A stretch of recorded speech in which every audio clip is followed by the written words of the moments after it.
Yang terhormat Pak Sekda, Pak Kadinkes Direktur SUD, kemudian Pak Kandidik dan juga tim dari Dinkes maupun dari SUD. Yang kami hormati rekan-rekan jurnalis yang mungkin tidak akan sebut satu persatu. Alhamdulillah kita pada sore hari ini kita akan melaksanakan press release kaitan dengan meninggalnya ibu hamil atas nama Ibu Kurniasih dengan suaminya Pak Juju, warga Desa Buniara, Kecamatan Tanjung Siak. Saya kira kita mungkin tadi akan ada prolog dulu dari Pak Sekda sebagai pengantar dari kegiatan press release kita pada sore hari ini. Bangga Pak Sekda, Pak Ustaz. Terima kasih Pak Satu. Bismillahirrahmanirrahim. Assalamualaikum warahmatullahi wabarakatuh. Yang saya hormati dan banggakan saudara sekalian dari saudara-saudaraku dari dan rekan-rekannya yang saya hormati Pak Kadis Kesehatan, Pak Direktur SUD beserta jajaran serta hadirin yang berbahagia. Bapak sekalian, karena ini sore kita langsung saja ya berkaitan dengan sampaikan Pak Asisten tadi bahwa yang pertama kami atas nama pemerintah Kabupaten Subang, berarti meliputi Pak Bupati, Pak Bupati dan saya pribadi menyampaikan bela sungkawa yang sedalam-dalamnya, turut berduka yang sedalam-dalamnya kepada almarhumah Ibu Kurniasih yang telah meninggalkan kita bersama. Mudah-mudahan kita doakan almarhumah ditempatkan di sisi Allah Subhanahu wa Ta'ala yang sempurna, dimaafkan segala kehilafannya dan tentunya dimaafkan pula segala dosa-dosanya. Tentunya dalam kesempatan berbagai ini kami juga mendoakan bahwa secara manusiawi melahirkan itu bagian dari perjuangan seorang ibu, perjuangan untuk keselamatan nyawa, dan kami doakan semoga Ibu Kurniasih meninggal dalam keadaan mati syahid. Yang kedua, saudara sekalian, bahwa dalam kejadian ini sama sekali tidak ada unsur kesengajaan. Ya. Benar. Tetapi Yang saya hormati Pak Satu, Pak Dede Sunaria, Direktur Rumah Sakit, teman-teman dari Dinas Kesehatan maupun Rumah Sakit, dan teman-teman saya jurnalis baik dari media online maupun televisi. Assalamualaikum warahmatullahi wabarakatuh. Selamat sore dan salam sejahtera teman-teman kita semuanya. Saya akan menceritakan segmen pertolongan awal terkait dengan jajaran kami di Puskesmas. Singkat cerita, pada tanggal 16 Februari itu, sekitar pukul jam 16.30, pasien datang ke rumah bidan desa dengan keluhan mules-mules perutnya.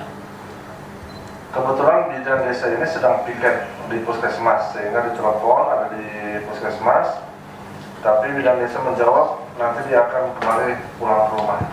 Setelah sampai di rumahnya kita sekitar 5 menit, itu pasien diperiksa dan memang hasil pemeriksaan ditemukanlah tanda-tanda bahwa ibu ini akan segera melahirkan, ya, karena ada pembukaan 3 jari, tapi masih dalam fase laten namanya. Kalau dia sudah pembukaan 4 atau lebih, itu sudah masuk fase aktif dan itu harus memang ditungguin.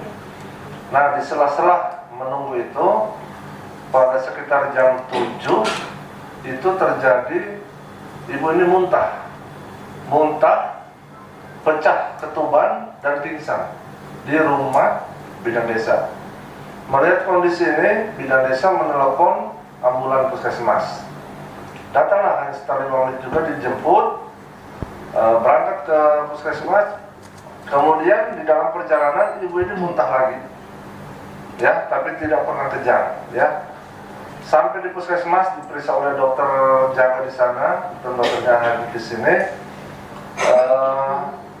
Pasien ini muntah lagi Tapi yang muntahnya sekarang muntah darah, sehingga dipasanglah infus 2 jalur tapi 1 tidak masuk karena sudah kolaps, dan diputuskan untuk segera dirujuk karena ini bukan lagi menjadi kewenangan teman-teman di PONEK, ya, Pondok Obstetri Neonatal Dasar. Sehingga dalam keadaan yang emergensi yang serba panik, ada bidan yang menelepon karena aturan kita SOP sistem rujukan itu tempat yang akan dirujuk harus diberitahu dulu supaya di sana disediakan baik itu ruangannya, tenaga maupun peralatan. Informasikan lewat bidan yang membawa pasiennya, ya, bahwa kondisi ICU penuh. Ya. Apakah hubungannya ICU penuh dengan kondisi pasien? Ya. Kalau kondisi pasien perdarahan seperti ini dicurigai perdarahan. Ya. Karena apa? Karena urut pijat itu. Ya. Sehingga dikhawatirkan adanya lepasnya ari-ari sebelum waktunya. Ya, mungkin yang ibu-ibu sudah tahu gimana rasanya punya anak lepas itu pasti keluar darahnya banyak. Itu yang normal ya. Nah, ini kondisinya tidak normal. Jadi ari-arinya dicurigai lepas sebelum waktunya. Sebagian kalau parsial tidak. Itu kalau dioperasi butuh tempat khusus untuk setelah operasinya. Ya, makanya dokter spesialisnya bilang harus cari tempat alternatif. Soalnya apa? Kalau tidak dilakukan operasi, tidak ditempatkan di ICU, ini akan berisiko besar juga. Ya, seperti itu. Nah, makanya informasinya seperti itu biar teman-teman tahu. Ya. Nah, kemudian kembali lagi ya pada kasus ini, pasien tiba ke IGD. Ya, kita masuk IGD dulu ya. Nah, jadi di IGD pasien masuk, ya, diterima oleh IGD, ya. Nah, kemudian dilakukan pemeriksaan, ya. Setelah dilakukan pemeriksaan, kemudian hasilnya, ya, kondisinya saat itu sadar penuh, ya. Ini kebetulan ada yang meriksanya. Tekanan darah kembali normal 110/70. Ya.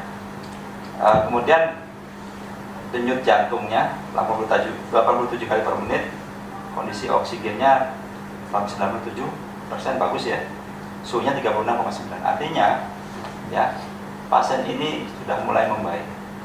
Ya. Nah, akhirnya didorong ke PONEK. Ya.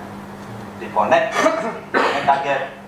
Tuh, ini bukannya pasien yang mana ini? Kan tadi sudah dikasih tahu harus nyari ICU, kita penuh. Ya. Jadi dalam kondisi seperti ini bukan kita menolak.